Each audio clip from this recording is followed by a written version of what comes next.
Importance for me of convening and leading by convening really has to do with an understanding that in human services, whether it's health or education or social services, so much of what drives change is relationships.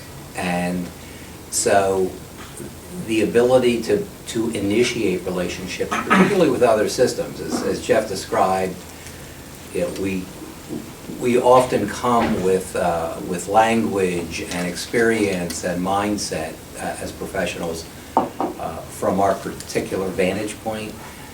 The first step then is developing a relationship, and the first step to developing a relationship is to convene, is to sit down at the table together and begin to share the perspectives and then solve the problems. I think adding to that idea of both, multiple voices and relationship development is the idea that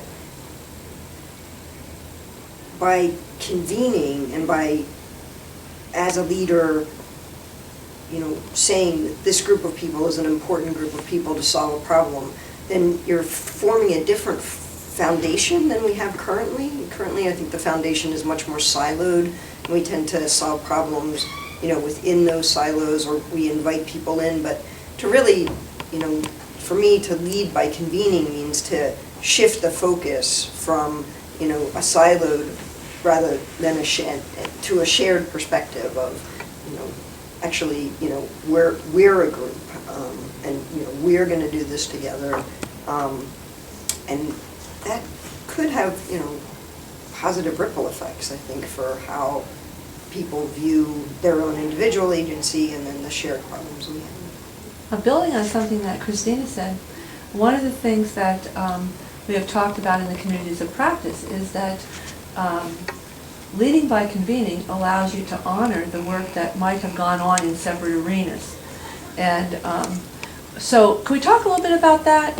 From your experience,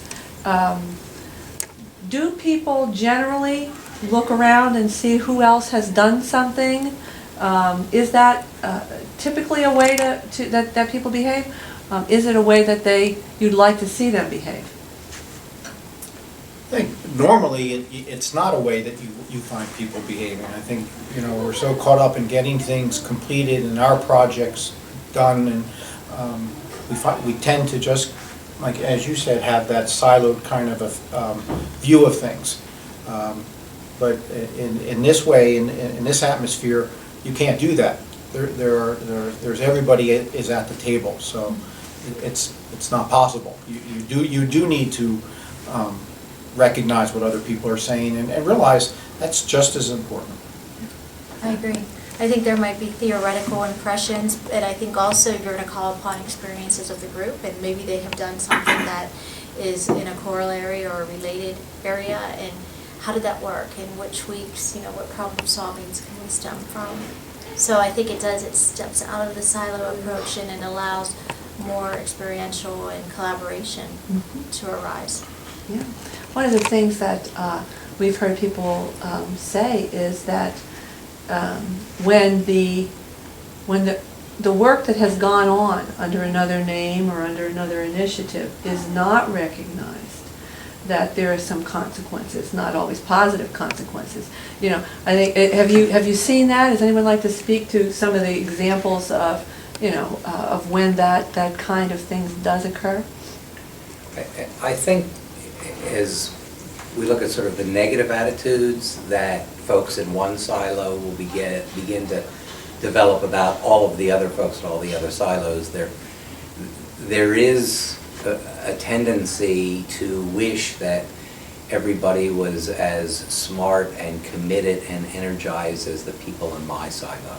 And when you convene a group with folks representing the other silos, the other groups, the other systems, what you find is they're smart, they're passionate, they're as committed, and they're working as hard, and they often want very similar outcomes, and they want to solve a lot of the same problems as everybody else in the room. And so what begins to dissolve are the